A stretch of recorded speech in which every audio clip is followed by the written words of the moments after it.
हाँ जी। एक बार फिर सबको राधे राधे। क्या हाल है? सब बढ़िया। कल कहाँ तक हम लोग पहुंच गए थे? कल कहाँ तक हम लोग पहुंच गए थे? थियरी चल रहा था। हाँ, मैंने आपको कुछ नोट्स भेजा, आप लोगों ने चेक किया? अच्छा, मैं केवल भेजना भूल गया था क्या? तो आप लोगों ने, किसी ने याद भी नहीं दिलाया क्या? कितने महान लोग हो आप लोग भी। एक बार भी किसी ने मैसेज नहीं किया कि सर भेज दीजिए। मैं जाते ही क्लिक किया, सेंड करना भूल गया। चलो, कुछ तो महान लोग हमारे पास हैं।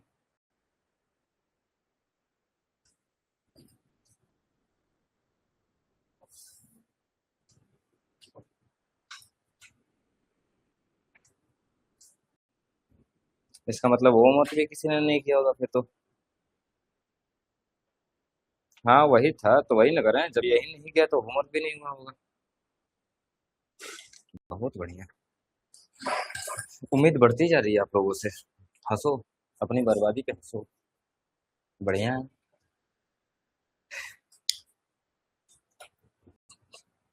चलो, फिर तो डेप्थ में जाने का कोई मतलब बन नहीं रहा है मुझे भी। आइए जरा आगे बढ़ते हैं फिर। ठीक है। कंडीशन तो ये बता ही दिया था। केस हमारा कंडीशन क्या चल रहा था? मुस्कान और कल्पना, एक बार वॉइस क्लियर करिए, सब ठीक है?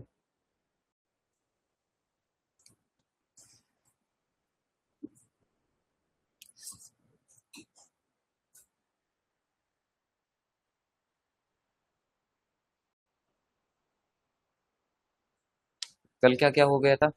कोई याद दिलाए? अच्छा, सिक्योरिटी प्रीमियम शुरू करना था। हाँ ठीक है, चलिए जरा बात करते हैं। ठीक है।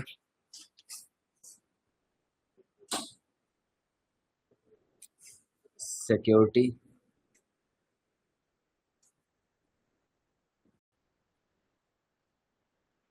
Premium on redemption of preference share. ठीक है। छोटी सी बातें इसमें बस केवल याद रखनी है कि हम लोगों ने बात कहा था कि सर देखो, अगर शेयर्स का रिडेम्पशन करना हो तो हमें क्या करना पड़ेगा?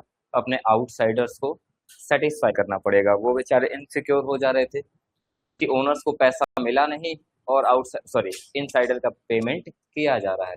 यही तो बात हो रही थी कि लाइबिलिटी वालों का पैसा दिया नहीं, लेकिन हम अपने ओनर्स का पैसा क्या कर रहे थे? रिफंड कर रहे थे, जिससे हमारे आउटसाइडर इनसिक्योर हो जा रहे थे। तो उन्होंने डिमांड किया था कि भैया हमारी सिक्योरिटी इंश्योर की जाए। उनको यही डर था ना कि, तो कंपनी ने क्या रास्ता निकाला था? कंपनी एक्ट 2013 ने, उसने सेक्शन 55 में कुछ बातें कही थी। Section 55 basically issue and redemption of preference share से डील करता है।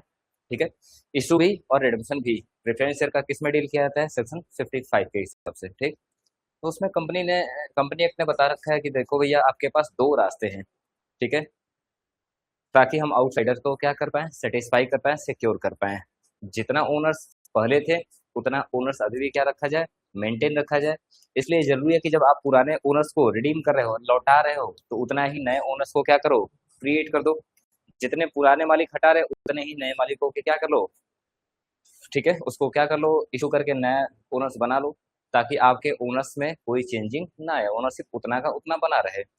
या दूसरा तरीका कि अगर आप नए ओनर्स क्रिएट नहीं करना चाहते हो और आपके पास अपना रिसोर्सेज अलाउ कर रहा है, तो देन आप अपने फ्री रिजर्व्स को, जितने भी फ्री रिजर्व है, उसको क्या कर दो? उतने लेवल तक फ्रीज कर दो। कितने लेवल तक? जितने वैल्यू का, जितने फेस वैल्यू का, ठीक है, जितने नॉमिनल वैल्यू का हम शेयर्स को क्या करने जा रहे हैं? रिडीम करने जा रहे हैं। यानी अगर शेयर 10 रुपए का है, आपने उसको इशू कितने पे किया था, कोई फर्क नहीं पड़ता है। हम हमेशा जो अरेंजमेंट की बात करते हैं वो किसके बराबर बात करते हैं? फेस वैल्यू के बराबर। तो शेयर्स का 10 रुपए का वैल्यू है, तो आप 10 रुपए के वैल्यू के बराबर क्या कर दो? अपने फ्री शेयर्स को क्या कर दो? फ्रीज कर दो, ब्लॉक कर दो। किस गुल्लक में ट्रांसफर करके? सर फ्री से हमें उस पे उसको किस में ट्रांसफर करना पड़ेगा? स्पेसिफिक गुल्लक में। और उस स्पेसिफिक गुल्लक का नाम क्या था? CRR, कैपिटल रिडेम्पशन रिजर्व था। बात क्लियर है? उसमें हम लोगों ने ट्रांसफर करके उसको क्या कर दिया था? फ्रीज कर दिया था, सीज कर दिया था। ठीक। और उस गुल्लक के लिए क्या बोला गया था कि इस गुल्लक का यूज आप तब तक नहीं करोगे जब तक कि आउटसाइडर्स का पेमेंट न हो जाए। बात क्लियर है? चलो, तो हम लोगों ने बोला था कि देखो, जो भी हम गुल्लक बनाएंगे, स्पेसिफिक गुल्लक क्रिएट करेंगे, CRR बनाएंगे, वो किसके इक्वल होना चाहिए? Face value of the redeemable preference share. ठीक है। जितने कम शेयर क्या करने जा रहे हैं? फॉरफिट करने जा माफ करना, रिडीम करने जा रहे हैं, उतने का ही हम क्या करेंगे? गुल्लक क्रिएट करेंगे। ठीक है। क्या ये पॉसिबल है कि शेयर का फेस वैल्यू 10 रुपया था, यानी मैंने आपसे शेयर्स का 10 रुपया लिया था और मैं आपको रिटर्न उससे कम पे करूं? क्या रिटर्न कम पे पॉसिबल है? पॉसिबल ही नहीं है। ठीक है। क्योंकि मैंने आपको रिटर्न में दे रखा है उसका फेस वैल्यू 10 रुपया, तो मुझे मजबूरन रिटर्न तो 10 रुपया करना पड़ेगा। अच्छा, क्या ये पॉसिबल है कि मैंने आपसे 10 रुपया लिया लेकिन मैं आपको 11 रुपये लौटा सकता हूँ? क्या ये पॉसिबल है? क्या ये एक्सेप्टेबल है? मैंने 10 लिया था और बोला था कि मुझसे 9 ले लो। आप लोगों ने हल्ला मचा दिया था कि भैया देखो, आपने रिटर्न में दे रखा है, इसका फेस वैल्यू कितना है? 10 रुपया, तो 9 रुपया लौटा क्यों रहे हो? यानी कम पे तो लौटाने का कोई चांस ही नहीं बनता है। आपको कम से कम कितना लौटाना पड़ेगा? Face value. लेकिन अगर कंपनी ज्यादा देना चाहे तो वही बात बोला गया था कि सर, ज्यादा देने से कोई आपको रोक नहीं सकता है। कम दोगे तो सरकार बिल्कुल रोक लगा देगी, ज्यादा दोगे तो कभी कोई मना नहीं करेगा। बात क्लियर है? तो बोला गया कि आप उनको जितना मर्जी देना चाहो, 10 का शेयर है, तुम 100 दो, 1000 दो, आपकी मर्जी। लेकिन हाँ, अगर आप अपने फ्री रिजर्व्स का यूज कर रहे हो या नए शेयर्स का यूज कर रहे हो, नए शेयर्स में तो कोई दिक्कत ही नहीं है, या नए शेयर इशू करो या फ्री करो, हमेशा किसके बराबर अरेंजमेंट करोगे? 10 रुपए के बराबर, या मैं आपको 12, 14, 15 रुपए दे रहा हूँ तो उतने के बराबर? गलत बात है। अभी तो बार बार बोल रहा हूँ कि आपको अरेंजमेंट हमेशा कितने का करना है? केवल और केवल फेस वैल्यू का करना है। जो नए शेयर इशू करने हैं या हमें CRR में अपने, ठीक है, फ्री रिजर्व को फ्रीज करना है, ये हमेशा इक्वल किसके होगा? फेस वैल्यू या नॉमिनल वैल्यू ऑफ शेयर। कौन से शेयर? Redeemable preference share. ठीक है। यानी हम 10 रुपए का ही अरेंजमेंट करेंगे, नया शेयर इशू करना होगा तो हम 10 रुपए के बराबर ही इशू करेंगे। ठीक है। कंपनी अगर एक्स्ट्रा पे करना चाहती है तो कहीं ना कहीं उसके पास पैसा खूब सारा पड़ा हुआ है। ठीक। तभी वो आपको 10 के बदले 15, 16, 18 लौटाने का वादा कर रही है। भाई, हम आपको ज्यादा कब देंगे? जब मेरे पास रिसोर्सेज होगा तभी तो। जब नहीं होगा तो क्या मैं ऐसे ही वादा कर दूंगा? पॉसिबल ही नहीं। ठीक है। इसीलिए बोला गया कि अगर आपने रिडेम्पशन के टाइम पे प्रीमियम पे करने का वादा कर दिया है तो क्या इसके लिए भी अरेंजमेंट किया जाएगा? बोला गया इसके लिए कोई अरेंजमेंट की रिक्वायरमेंट है ही नहीं। हमें अरेंजमेंट करने का मतलब नया शेयर इशू करना है या CRR क्रिएट करना है। अरेंजमेंट करने का मतलब क्या है? मुझे उनके डर को दूर करना है। और उनके डर को कितने रुपए से दूर किया जाएगा? 10 रुपए से, या मैं 15, 16 पे कर रहा हूँ तो 15, 16 से? केवल 10 रुपए से। हमेशा 10 रुपए का ही हमें ध्यान रखना है।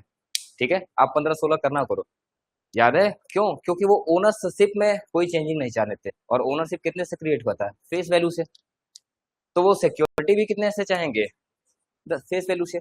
इसका मतलब आप जितना पेमेंट करना चाहो उसे कंपनी को या आउटसाइडर्स को कोई लेना देना है, कोई डर नहीं है। वो बस चाहते हैं कि जितना फेस वैल्यू के पहले ओनर से अभी भी उसके बाद उतना मेंटेन रहे। बात क्लियर है? चाहे आप फ्री रिजर्व को सीज कर दो CRR में, चाहे आप नए शेयर्स इशू कर दो। ठीक। तो बोला गया आखिर में जब हमें ये सिक्योरिटी प्रीमियम पे करना होगा तो कहाँ?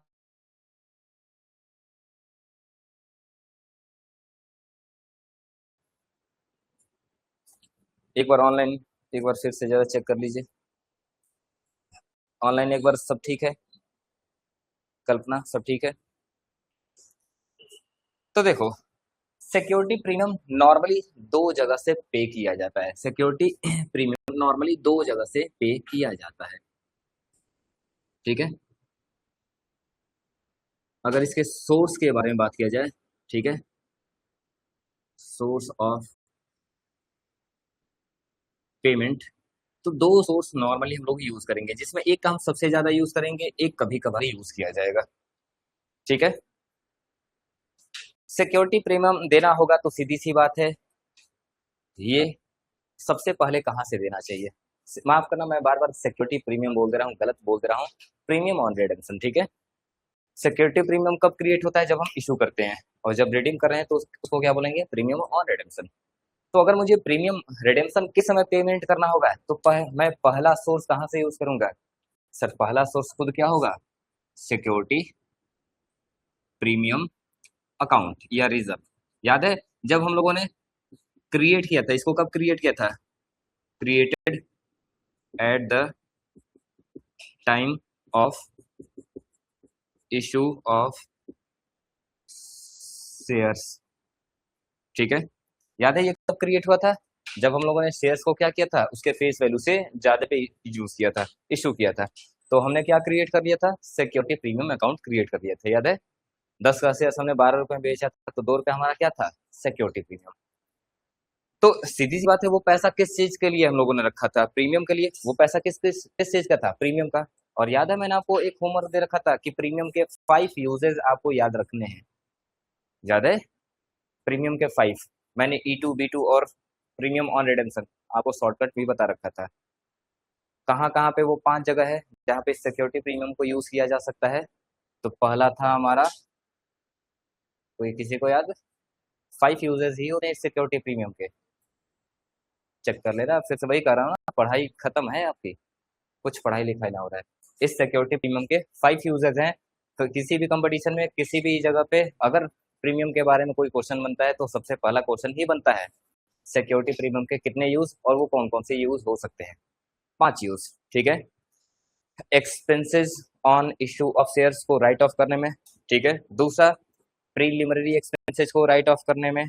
ठीक है, तीसरा हमारा B2 बाईबैक में, बोनस शेयर्स इशू करने में, और पांचवा प्रीमियम ऑन रिडेम्पशन में। ये 5 जगह होते हैं। एक बार फिर से आप अपने होमवर्क चेक करना। ठीक, तो इसका एक यूज कहां पे भी हो सकता है? Premium on redemption. ठीक, बात क्लियर है? ये ठीक वैसा ही है कि हम जिस चीज से पैसा कमाए हैं, अगर उसमें कोई लॉस होता है तो उसी प्रॉफिट का हम क्या कर लेते हैं? यूज कर लेते हैं। ठीक है, हमने शेयर इशू किया, प्रीमियम से फायदा हो गया। शेयर को रीपे किया, प्रीमियम पे किया तो लॉस हो गया। तो कहाँ से पैसा पहला यूज करेंगे? इसी प्रीमियम से। प्रीमियम नेचर तो एक ही है, इसीलिए बोला गया कि जो प्रीमियम आपने ले रखा था इशू करते समय, उसका यूज भी कहाँ पे कर सकते हो? रिडेम्पशन के समय अगर आपको कोई प्रीमियम पे करना होगा तो पहला। ठीक, दूसरा अगर यहाँ पे पैसा कम पड़ जाए तो हम किसका यूज कर सकते हैं? तो बोला गया हम इसके बाद, याद रखना ये प्राइमरी होगा, ये पहला होगा, उसके बाद अगर जरूरत पड़ा तब हम किसका इस्तेमाल कर सकते हैं? फ्री रिजर्व्स का। बात क्लियर है? किसका यूज कर सकते हैं? फ्री रिजर्व्स का यूज कर सकते हैं। ठीक, चलिए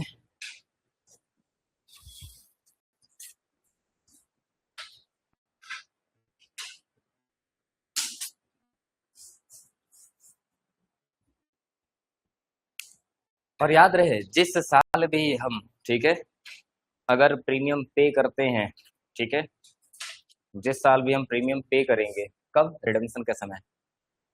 ठीक है, जरा बताओ कि एंट्री नॉर्मली क्या पास होता है? नॉर्मल एंट्री क्या पास होता है? General entry. सर अगर मुझे 100 का शेयर है, 105 रुपए पे करना है, तो जरा बताओ, सबसे पहले हम ओनरशिप छीनेंगे तो क्या हो जाएगा? इक्विटी क्यों लिख रहा हूँ, प्रेफरेंस शेयर कैपिटल क्या हो जाएगा? डेबिट हो जाएगा। बोलो ना, अगर मैं ओनरशिप छीन रहा हूँ तो मैं आपके कैपिटल को क्या कर दूंगा? डेबिट। कितने रुपए से? फेस वैल्यू से, जितने का मैंने आपको ओनरशिप दे रखा होगा। लेकिन जरा बताओ ना, टू प्रेफरेंस शेयर होल्डर जो मैं क्रिएट करने जा रहा हूँ, क्या 100 रुपए से ही होगा या 105 रुपए से? 105, क्योंकि मुझे होल्डर को देना कितना है? 105। मैंने बोला ना 100 रुपए का शेयर दो और मुझसे कितना लेके जाओ? 105 रुपए। यानी 5 रुपए मैं क्या पे कर रहा हूँ? प्रीमियम दे रहा हूँ रिडेम्पशन के समय। तो मुझे 5 रुपए और क्या करना पड़ेगा? पे करना पड़ेगा। और ये मेरे लिए फायदे वाली बात है या लॉस वाली बात है? कंपनी के लिए तो लॉस ही हो रहा है, 5 रुपए ज्यादा देना पड़ रहा है। इसको किस नाम से लिखा जाएगा? Premium on redemption. बात क्लियर है? अकाउंट क्या हो जाएगा? डेबिट। ये जरा बताओ डेबिट किस रूल से हुआ? तो सर ये लायबिलिटी समाप्त हो गया इसलिए डेबिट हो गया। याद है rule? Income capital liability increase होता है क्रेडिट, डिक्रीज होता है डेबिट। आज हम ओनरशिप को डिक्रीज करने जा रहे हैं तो डेबिट हो गया। ये किस रूल के हिसाब से डेबिट हुआ है? ये एक्सपेंसेस या लॉसेज हो गया है, इसलिए ये क्या हो गया? डेबिट। याद है, एसेट्स और एक्सपेंसेस इंक्रीज होते हैं डेबिट, डिक्रीज होते हैं क्रेडिट। और यहाँ पे हमारी एक लाइबिलिटी बढ़ जा रही है कि अब मुझे होल्डर्स को 105 रुपए देना है, इसलिए वो क्या हो जा रहा है, क्रेडिट। यानी मैंने आपसे छीना लेकिन पैसा भी पे नहीं किया, मैंने वादा किया तो आपसे छीना, आपका ओनरशिप कैंसिल, डेबिट। मैंने ज्यादा का वादा कर दिया, मेरा लॉस हो गया, वो भी डेबिट। लेकिन मैंने आपको पैसा नहीं दिया तो मेरा लायबिलिटी भी बढ़ गया, वो क्रेडिट।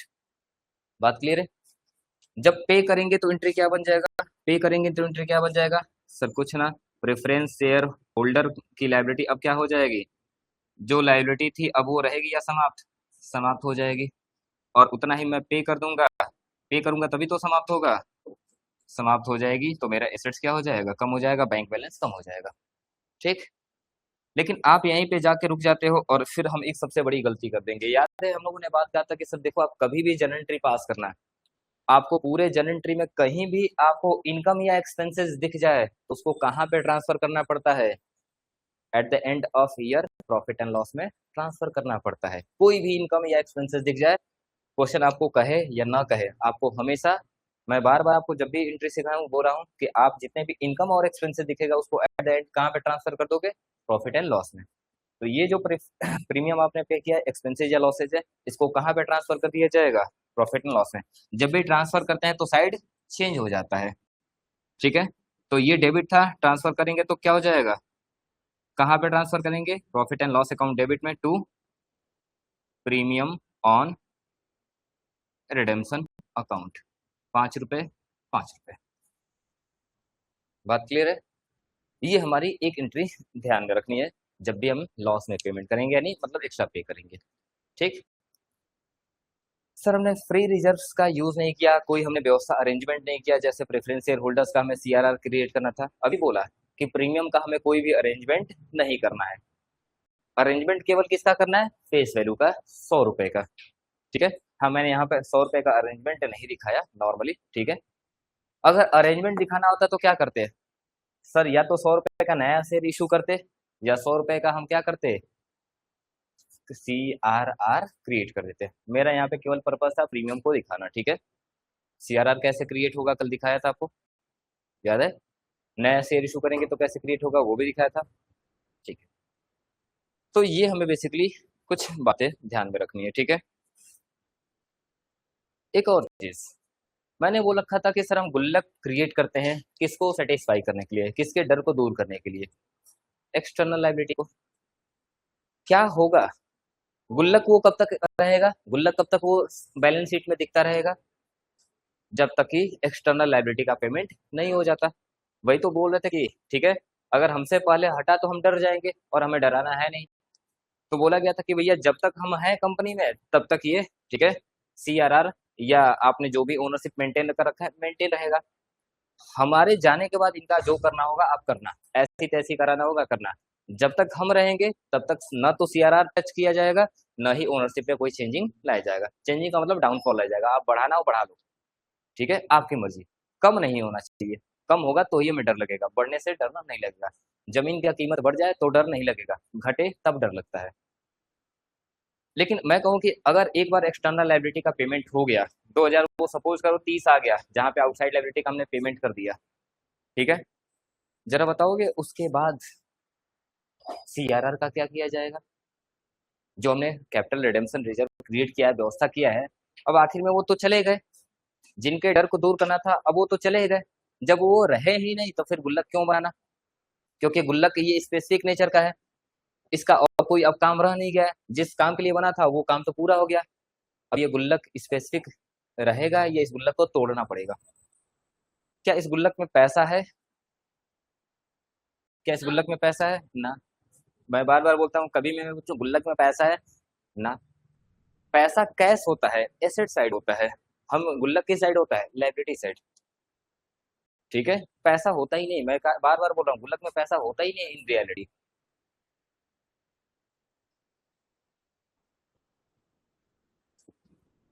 इन रियलिटी गुल्लक में पैसा होता ही नहीं। तो अब बोला गया कि सर जिस गुल्लक में पैसा है ही नहीं, आखिर में कंपनी उसका क्या करेगी, क्या आप ही सोचो ना, जिस गुल्लक में पैसा ही नहीं है, क्या मैं ओनर्स को एज अ डिविडेंड, अब तो वो फ्री हो गया ना, जब एक बार आउटसाइड लायबिलिटी का पेमेंट हो गया, बोलो, आउटसाइड लायबिलिटी चले गए तो सीआरआर का तो कोई काम रहेगा नहीं।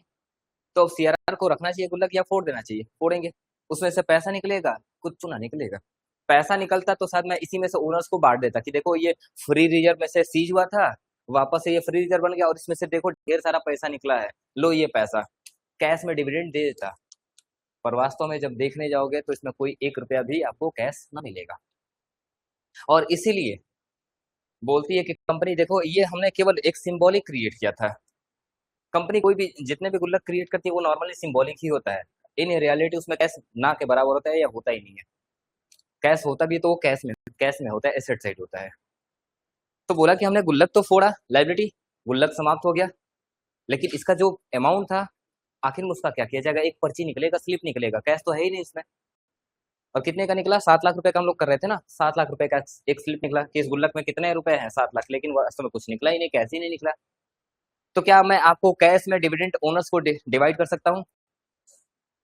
थोड़ा सा इमेजिनेशन करो। मैंने कहा कि देखो आप सारे ओनर्स हो, ये देखो सीआरआर वाला गुल्लक बना था, आउटसाइडर चले गए, अब ये गुल्लक किसका हुआ? आपका हुआ। फिर से क्या हो गया? स्पेसिफिक रहेगा या जनरल हो जाएगा? जनरल, क्योंकि जनरल से ही तो इसको सेज करके स्पेसिफिक बनाया था। अब वो सारे लोग चले गए, उनका डर खत्म, तो अब ये वापस किस में चला जाएगा? जनरल में। आओ इस गुल्लक को तोड़ते हैं और जो भी पैसा निकलेगा आपस में आपको क्या कर दिया जाएगा? बांट दिया जाएगा। गुल्लक फोड़ा, उसमें से एक चवन्नी ना निकला, निकला तो एक केवल स्लिप, कितने रुपए का? 7 लाख रुपए, बस इसमें लिखा था 7 लाख रुपए इस गुल्लक में है, निकला 1 रुपया नहीं। तो क्या आपको कैश मिलेगा 1 भी रुपया? नहीं। लेकिन इस गुल्लक में जो भी था वो किसका था? आपका ही था। भाई रिजर्व का जो भी पैसा होता है वो किसका होता है? At the end, at the last moment किसका होता है? मालिकों का ही होगा। दुकान के गल्ले में, गुल्लक में जितना भी पैसा होगा वो एट द एंड जब दुकान बंद किया जाएगा किसका हुआ? आप ही का होगा। लेकिन इसमें पैसा है नहीं तो आखिर में किया क्या जाए? तो कंपनी ने फिर एक प्रोविजन निकाला है कि देखो इसमें कैश है ही नहीं तो मैं कैश में डिविडेंड बांट ही नहीं सकता, लेकिन पैसा आपका है तो देना भी पड़ेगा। तो बोला गया आप कैश में डिविडेंड ना दो, आप बोनस शेयर दे दो। बोनस शेयर का मतलब उतने का शेयर दे दो जितना का कैश देते। अगर उस गुल्लक से कैश निकलता आप कैश देते, कैश तो कंपनी ने कहीं और यूज कर रखा है, उसको मशीन में लगा रखा है, एसेट्स में लगा रखा है, स्टॉक में लगा रखा है, दुकान में अलग अलग सामान ला रखा है। कैश कोई दुकानदार रखता है? पागल है क्या? कोई दुकानदार कैश रखना पसंद करेगा? अरे भैया वो कैश कमाने आया, कैश रखता ही नहीं है, वो अलग अलग सामान में इन्वेस्ट कर दिया है। कैश तो है नहीं। अब आपको कैश देने की बारी आया, बोले नहीं 7 लाख दो, 7 लाख दो, अरे कहाँ से दे 7 लाख? उसने उस 7 लाख रुपए से कभी कुछ एसेट्स ला रखा है, कोई मशीन ला रखा है, अलग अलग जगह लगा रखा है, कहाँ से लाए 7 लाख रुपया? बोला आपको केवल 7 लाख वैल्यू मिलने से मतलब है ना? बोला कोई दिक्कत नहीं। नहीं इसमें से कोई बोला नहीं सर मुझे तो कैश ही चाहिए, मैं आपको डायरेक्टली इनडायरेक्टली कैश दूंगा, और अगर आप कैश भी चाहते हो वो भी मिलेगा। सुनो जरा, मैंने क्या बोला कि मैं आपको पहली बार डायरेक्टली कैश तो पेमेंट नहीं करूंगा क्योंकि गुल्लक में से 1 रुपया कैश नहीं निकला। तो मैं आपको सबसे पहले क्या ऑफर करूंगा? Bonus shares. कि देखो आपको आपको मिलना था 1 लाख रुपए, आप 7 लोग हो, आपको मिलना था एक एक लाख रुपए 7 लोगों को। ठीक है, बाय डिफॉल्ट मेरे पास 7 लोग ही हो सामने, 7 लोगों को एक एक लाख रुपए मिलना था। मैं आप लोगों को एक एक लाख कैश ना देके एक एक लाख रुपए के बराबर क्या दूंगा? शेयर। आप बोलोगे ना सर मुझे तो कैश चाहिए, मैंने कहा कोई बात नहीं, इस शेयर को मार्केट में बेचो, उतना कैश आपको मार्केट से मिल जाएगा। ठीक है, तो कंपनी सीआरआर का यूज यूज कहाँ पे करेगी? सीआरआर का यूज कैसे करेगी? एडर, ठीक है, आफ्टर आउटसाइडर का पेमेंट होने के बाद सीआरआर का यूज किसमें किया जाएगा? केवल और केवल बोनस शेयर में। यानी अगर आपसे यूज पूछा जाएगा सीआरआर का यूज बताइए तो केवल एक ही जगह, बोनस शेयर्स इशू करने में, और कोई उसका दूसरा ऑप्शन है ही नहीं क्योंकि उसमें पैसा है ही नहीं। बात समझ में आया? पक्का? आइए अभी गुल्लक वाला ही वो चीजें जब आएंगी हम यहाँ पे बैलेंस शीट बनाएंगे वापस आपको समझ में आ जाएगा। ठीक, चलिए इतनी बात क्लियर हो गई। थोड़ा धीरे से आगे बढ़ते हैं और एक चीज पे आते हैं जरा। ठीक है, मैंने जो अभी आपको ये एंट्री लिखवा रखा है, जो आपको नोट्स भेज रखा है 3.4, ठीक है, पेज नंबर पे जर एंट्री पास करके दिखा रखा है, कैसे वो पास किया जाएगा टेलीग्राम पे मैंने शेयर कर दिया आपको। ठीक है, अब आ जाते हैं जहां पे एग्जाम में आपके थ्योरी क्वेश्चंस अच्छे खासे बनते हैं। ठीक, हेडिंग डाल लीजिए जरा।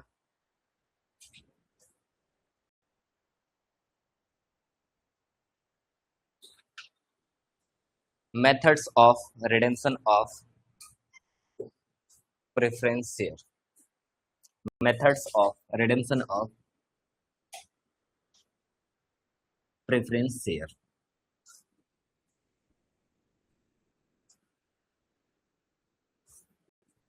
Methods of redemption of preference share.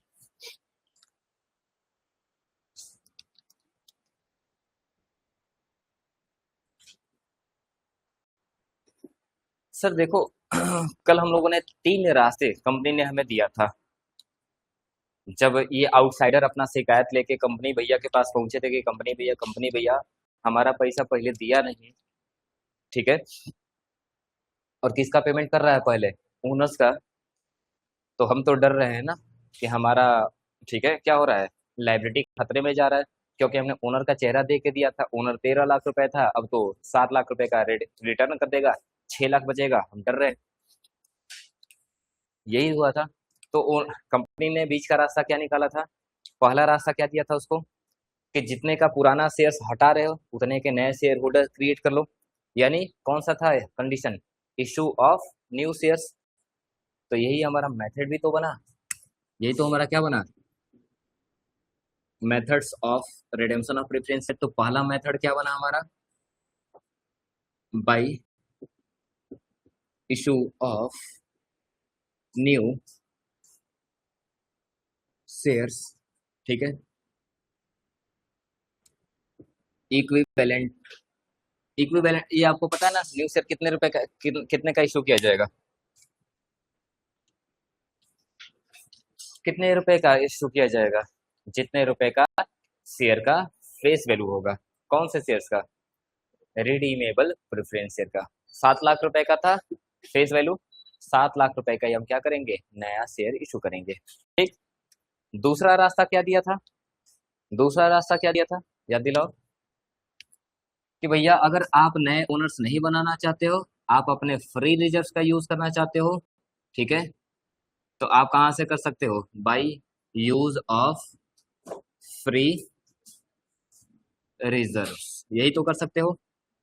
और इसी के लिए आपको क्या उतना पैसा क्या करना पड़ेगा, फ्रीज करना पड़ेगा, कहाँ पे, ट्रांसफर करके सीआरआर में। यही तो बात हुआ था। तो यानी उसने रास्ता दे रखा है, एक मेथड बता रखा है, मेथड ही, मेथड मतलब तरीका ही तो बता रहा है, बोलो ये तरीका ही तो बता रहा है। तीसरा तीसरा तरीका भी आपको कुछ दिया था क्या, तीसरा भी तरीका आपको दिया था, याद है, अरे हाँ, दोनों का मिक्सचर, कि थोड़ा सा इसमें से ले लेना, थोड़ा सा इसमें। तुम्हारे पास सीआरआर में 7 लाख रुपए नहीं है, गुल्लक में फ्री रिजर्व में केवल 3 लाख रुपया है, तो 3 लाख गुल्लक से फ्रीज कर दो और 4 लाख रुपए का क्या करो, नया शेयर इशू कर दो। 7 लाख रुपए तो तुम्हें कैसे भी करके 7 लाख रुपए फ्रीज करना ही है, ओनरशिप का पैसा दिखाना ही दिखाना है। बात क्लियर है। तो किसका कर सकते हैं, by combination of above two, ठीक है, इसको क्या लिख सकते हैं, पार्टली आउट ऑफ, ठीक है, free reserve and partly issue of new shares. याद रहे, अगर हम पार्टली यूज करें तो सबसे पहले किसका यूज किया जाएगा, फ्री रिजर्व्स का। पहले देख लेंगे हमारे पास मैक्सिमम अपना गुल्लक कितना अरेंज हो पा रहा है, उतना अपने गुल्लक से अरेंज कर लेंगे। जितना पैसा कम होगा फिर हम नया शेयर्स इशू करने जाएंगे, नया कर्जा लेने जाएंगे। बात क्लियर है। कल मैंने आपको एग्जांपल भी दिया था, 1 लाख रुपए लौटाना है, गुल्लक में हमने धीरे धीरे करके 90,000 रुपए इकट्ठा कर लिया है, तो हमें और कितने की जरूरत है, 10,000। हम कितने रुपए का नया शेयर इशू करेंगे, 10,000 रुपए का। ठीक। लेकिन किसी ने बोल दिया कि ठीक है, मैं 90,000 रुपए गुल्लक में इकट्ठा कर रखा था, तब तक इधर मैनेजर्स या डायरेक्टर्स ने, ठीक है, मुझे हिंट कर दिया कि देखो भैया गुल्लक में किसी भी समय 30,000 रुपए से कम नहीं होना चाहिए। तो अब बताओ ना, 90,000 का गुल्लक है, क्या मैं उसको पूरा यूज कर सकता हूँ या 30,000 मुझे छोड़ना पड़ेगा। बोल दिया गया किसी हाल में 30,000 से गुल्लक कम नहीं होना चाहिए, तो उसमें से मैं कितना यूज कर पाऊंगा, 60,000। तो फिर मुझे नया शेयर कितने का इशू करना पड़ेगा, 40,000 का। बस सिंपल सी बात है। एक और तरीका बताया कंपनी ने जो मैंने वहां पे अभी नहीं बताया था, वो है कन्वर्जन ऑफ प्रेफरेंस शेयर्स। याद है कल आप लोगों ने टाइप बताया था, जिसमें आपने convertible and non convertible preference share के बारे में बताया था, याद है?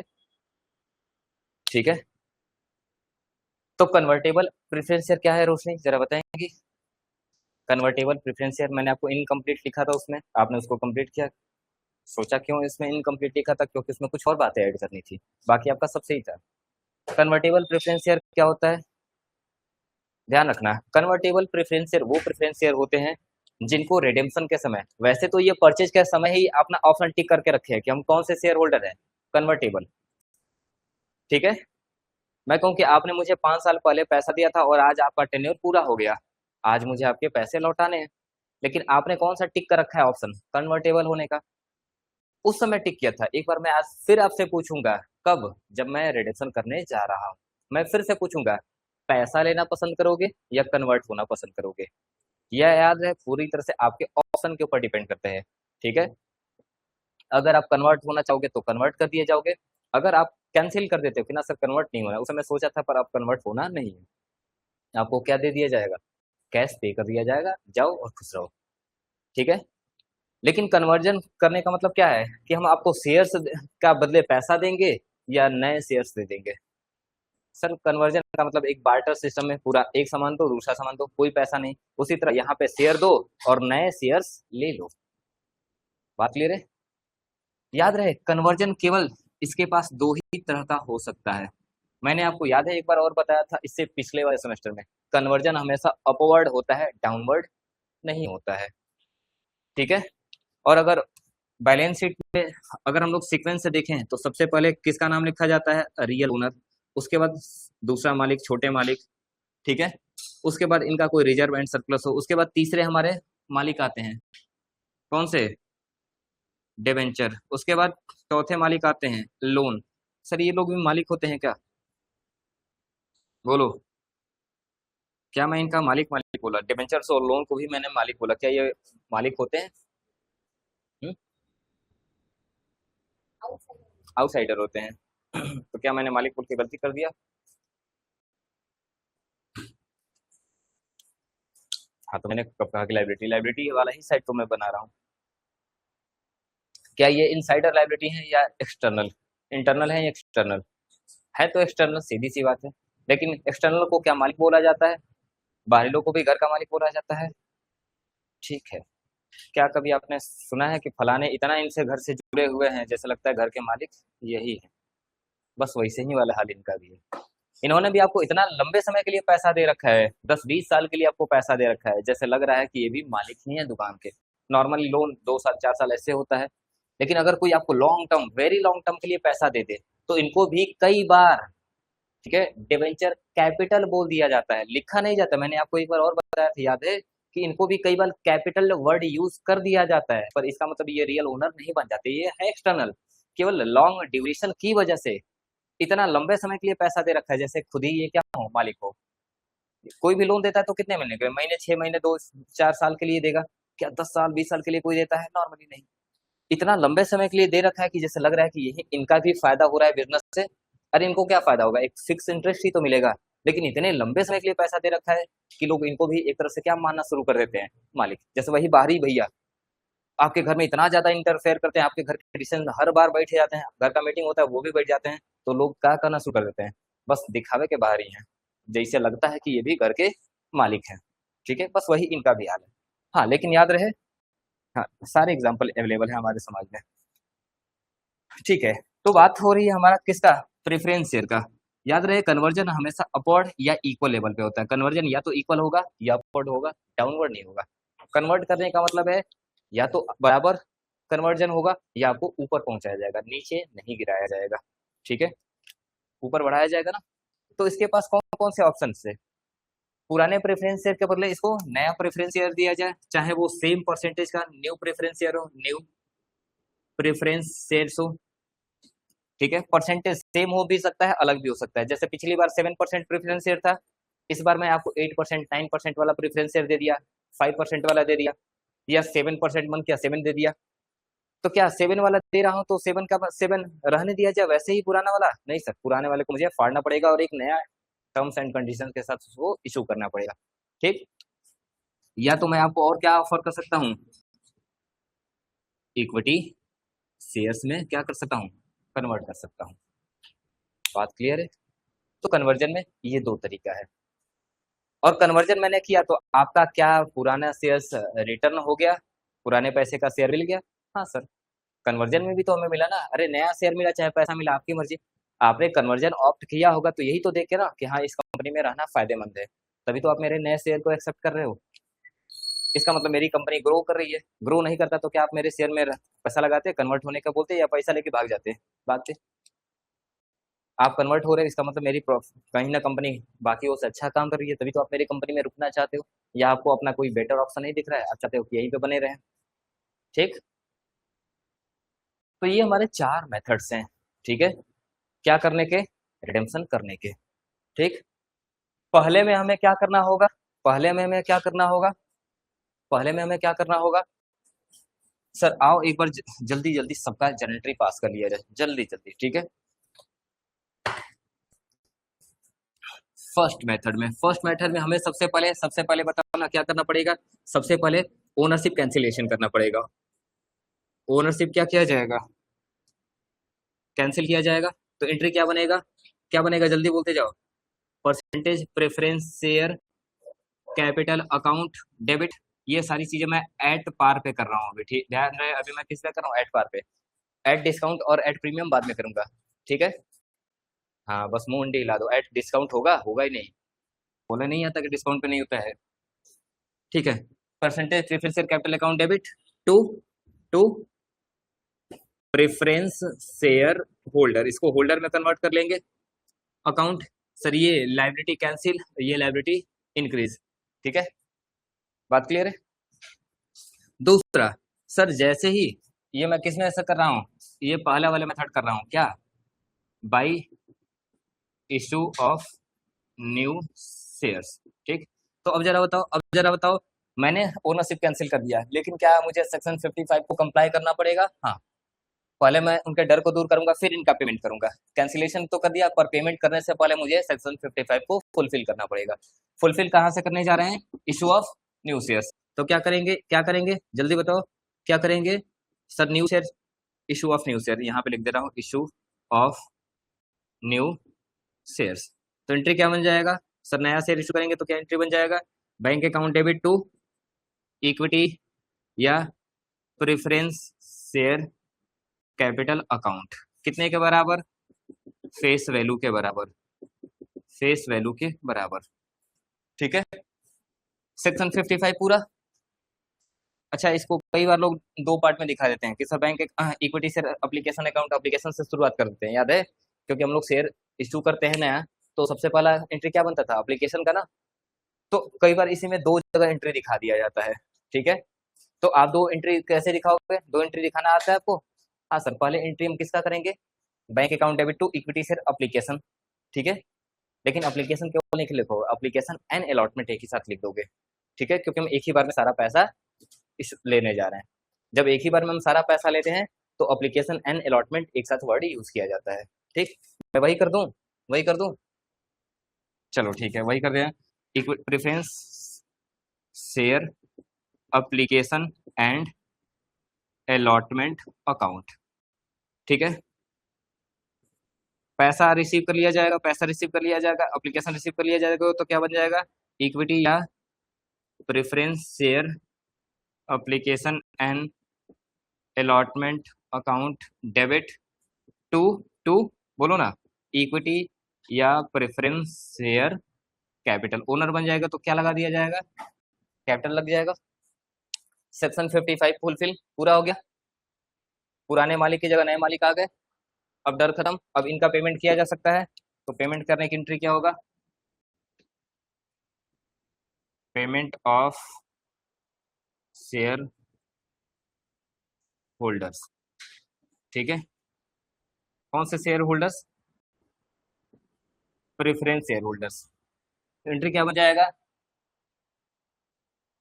Preference share holder account debit, और टू पे कर देंगे तो क्या एंट्री बन जाएगा? Bank account. बात क्लियर है? सर ये एसेट्स इंक्रीज हुआ था डेबिट, और ये लायबिलिटी इंक्रीज हुआ था डेबिट।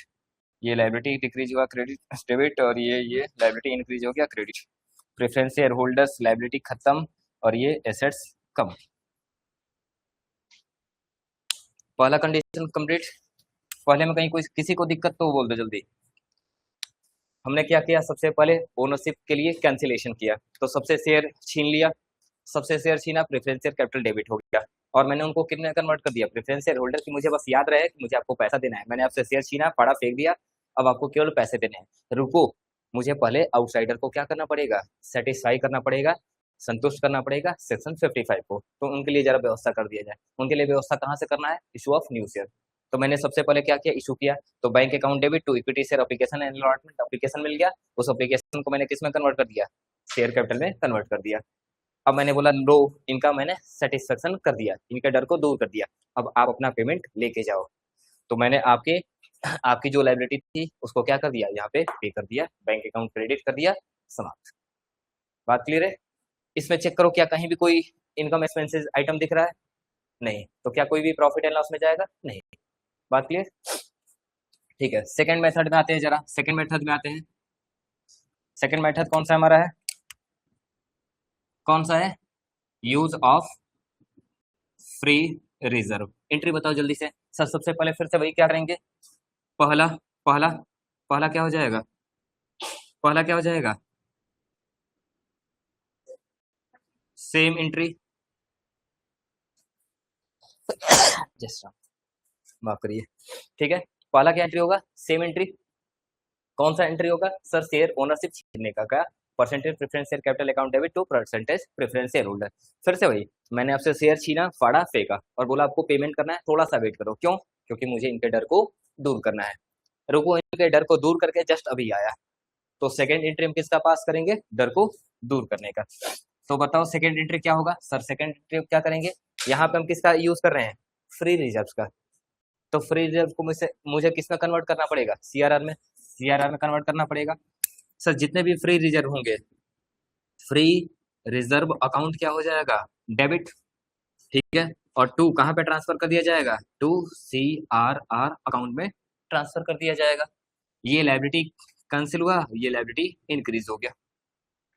अरे एक गुल्लक खत्म तो डेबिट, और एक गुल्लक क्रिएट तो क्रेडिट। बात क्लियर है। गुल्लक हमेशा लाइबिलिटी होता है, गुल्लक खत्म तो लाइबिलिटी खत्म, गुल्लक क्रिएट तो लाइबिलिटी क्रिएट। बात क्लियर है, ठीक है। मैंने बोला कि लो, उनके डर को मैंने क्या कर दिया, दूर कर दिया, अब आप अपना आओ और पैसा ले जाओ, ठीक है। तो तीसरी एंट्री क्या होगा, ये हमारी लास्ट वाली एंट्री, ठीक है। सेम एंट्री, फोर्थ कौन सा एंट्री हो जाएगा, फोर्थ वाली सेम एंट्री हो जाएगी। क्या हो जाएगा, प्रेफरेंस शेयर होल्डर डेबिट कर देंगे और टू बैंक अकाउंट क्रेडिट कर देंगे, पैसा आओ और ले जाओ। बात क्लियर है, कोई दिक्कत, फिर से रिवाइज कर लेते हैं। सर सबसे पहले हमने क्या किया, ओनरशिप छीना, छीना तो एंट्री क्या बनेगा, preference share capital account debit और टू प्रेफरेंस शेयर होल्डर। क्यों, क्योंकि मैंने छीना, फाड़ा और फेंका और बोला रुको, पैसा तो नहीं देंगे, इनके डर को दूर करना पड़ेगा। दिमाग में ऐसे ही कहानी याद रखना, स्टोरी की तरह पूरा ये एंट्री याद रहेगा। मैंने क्या किया, आपसे ओनरशिप छीना, फाड़ा, फेंका और बोला पैसा देना है, अभी रुको। तो पहला एंट्री क्या बन जाएगा, फाड़ने छीनने का, equity share capital account debit, ठीक है। पैसा दिया नहीं तो टू इक्विटी शेयर होल्डर, माफ करना, इक्विटी में कहाँ से बार बार चला जाऊँ, प्रेफरेंस शेयर होल्डर, ठीक। फिर मुझे इनके डर को दूर करना है। मैं आपको पैसा क्यों नहीं दे रहा हूँ, क्योंकि मैं बोल रहा हूँ पहले इनके डर को दूर किया जाए। डर को दूर करने के दो हमारे मेथड है, जो मेथड होगा उसके अकॉर्डिंग एंट्री पास कर देंगे। नया शेयर होगा, नया शेयर इशू कर देंगे। सीआरआर क्रिएट करना होगा तो सीआरआर क्रिएट कर देंगे। जैसे इनका डर दूर, फिर बोलूंगा अब आप आ सकते हो पैसा लेने। फाइनली आपको क्या कर दिया जाएगा, पे कर दिया जाएगा, ठीक। बात क्लियर, बोलो पक्का। चलिए थर्ड, थर्ड देखा जाए। थर्ड वाली कहाँ पे, पार्टली बोथ, ठीक है। हम पार्टली क्या करने जा रहे हैं, बोथ करने जा रहे हैं। तो सर सबसे पहले जरा बताओ ना क्या किया जाएगा, सबसे पहले क्या किया जाएगा, सेम एंट्री। पहले क्या किया जाएगा, सेम एंट्री। कौन सा सेम एंट्री, ओनरशिप छीना जाएगा। हर बार हम आपसे एंट्री छीनेंगे, ध्यान रखना। बुक्स में आगे पीछे दिया होगा एंट्री, इग्नोर करना। हम कहानी को ऐसे सीक्वेंस में रखेंगे ताकि हमारी दिमाग में सारी चीजें क्लियर रहें। बुक में आपको देखोगे ऊपर नीचे किया होगा, अरे उसको छोड़ो, ठीक है। एंट्री वही किया होगा, बस आगे पीछे किया होगा। हम पहले क्या कर रहे हैं सर, पहले हम क्या कर रहे हैं, ओनरशिप छीन रहे हैं, फाड़ के फेंक दे रहे हैं और आपको वेट करा रहे हैं। एंट्री क्या बनेगा? Preference share capital account debit to preference share holder. ठीक, उसके बाद मैं क्या बोलूंगा? रुको, इनके डर को दूर किया जाए। बार बार बोलना रुको, पेमेंट अभी नहीं करूंगा क्योंकि इनको डर को दूर करना होगा। अब इनके डर को दूर करने के लिए मैं क्या करना है? दोनों यूज करने जा रहा हूँ। तो सर सबसे पहले मैं किसको यूज करूंगा? सबसे पहले मैं किसको यूज करूंगा? सबसे पहले मैं किसको यूज करूंगा? अभी मैंने बोला सबसे पहले हम किसको यूज करेंगे? अपने फ्री रिजर्व्स को। ठीक है, जितना गुल्लक हो सकता है उतना यूज कर लो, जो कम पड़ेगा उतने के लिए क्या करना है? नया शेयर इशू करना है। बात क्लियर है? तो सर गुल्लक का यूज कैसे करेंगे? उसको किस में कन्वर्ट कर देंगे? सीआरआर में। ठीक है, तो एंट्री क्या बन जाएगा? एंट्री क्या बन जाएगा? ये वाला सेम एंट्री चला जाएगा। ठीक है, सेम एंट्री ये चला जाएगा। क्या? Free reserve account debit to CRR.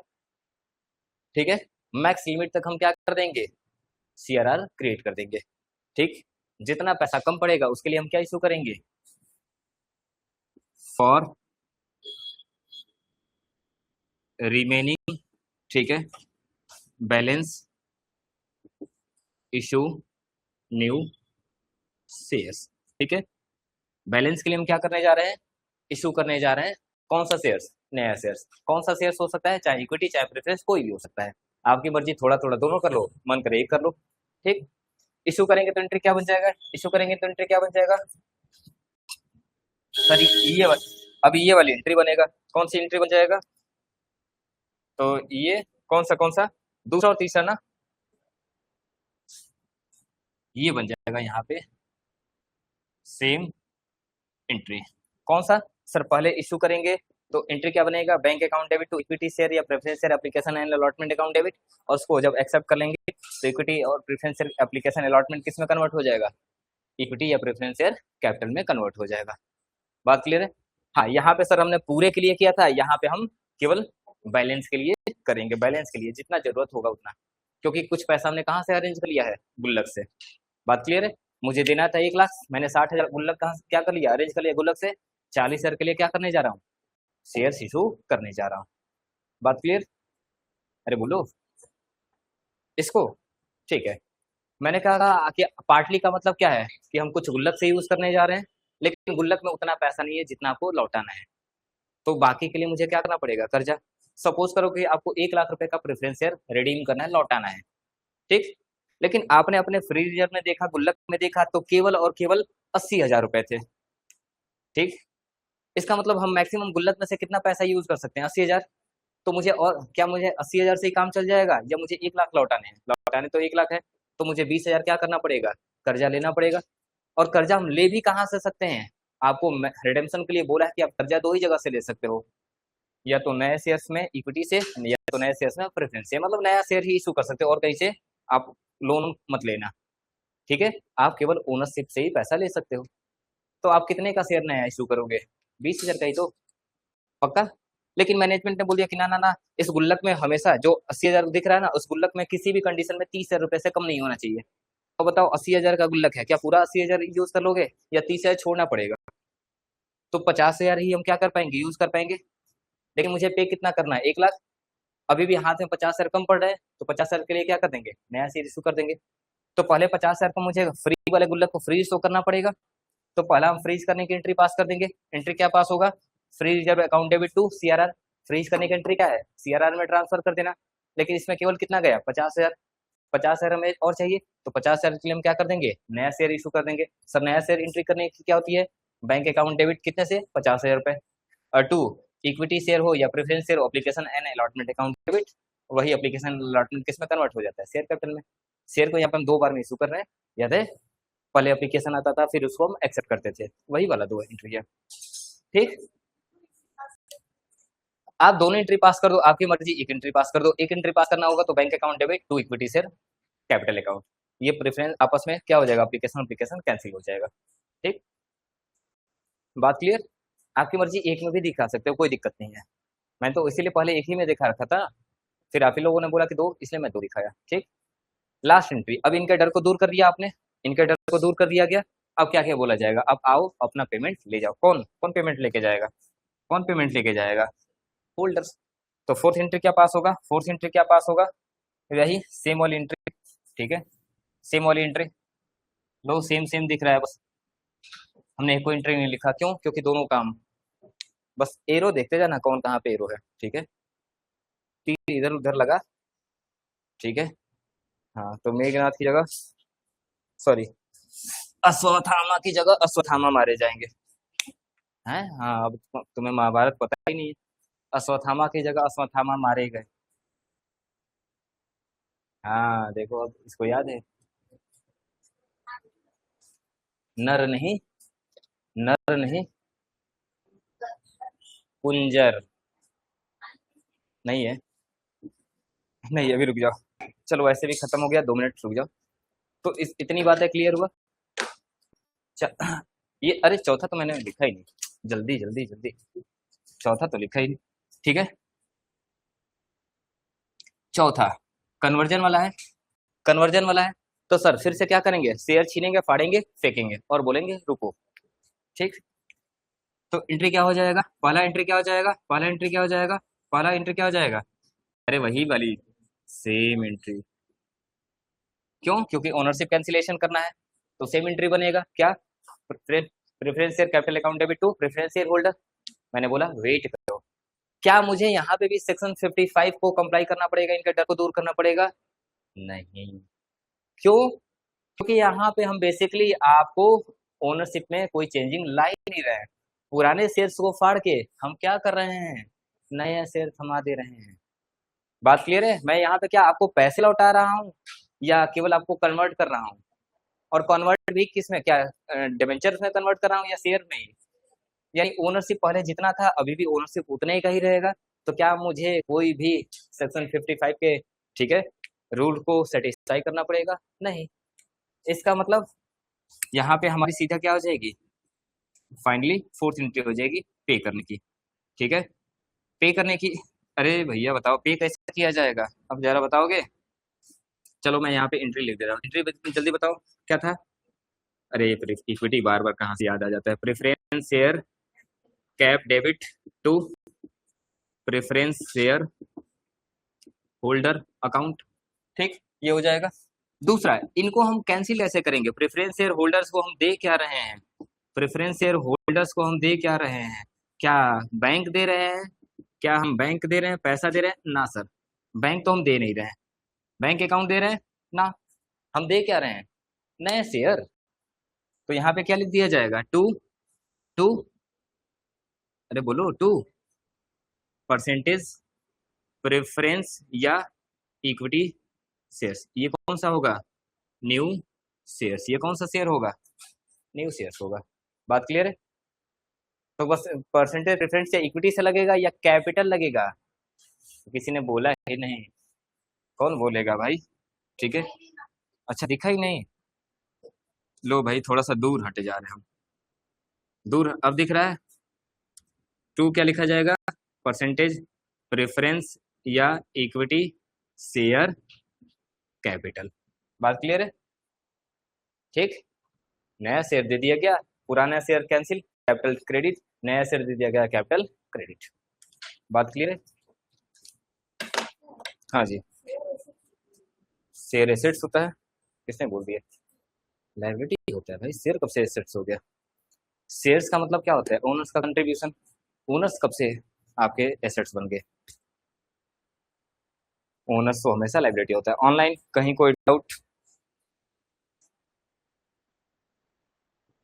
Online कहीं कोई डाउट? मुस्कान और कल्पना,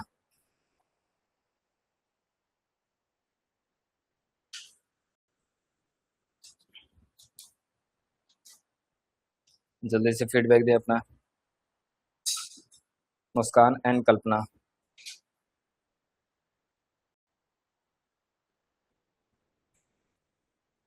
ठीक है, कल्पना बहुत बढ़िया, मुस्कान, चलिए थैंक यू।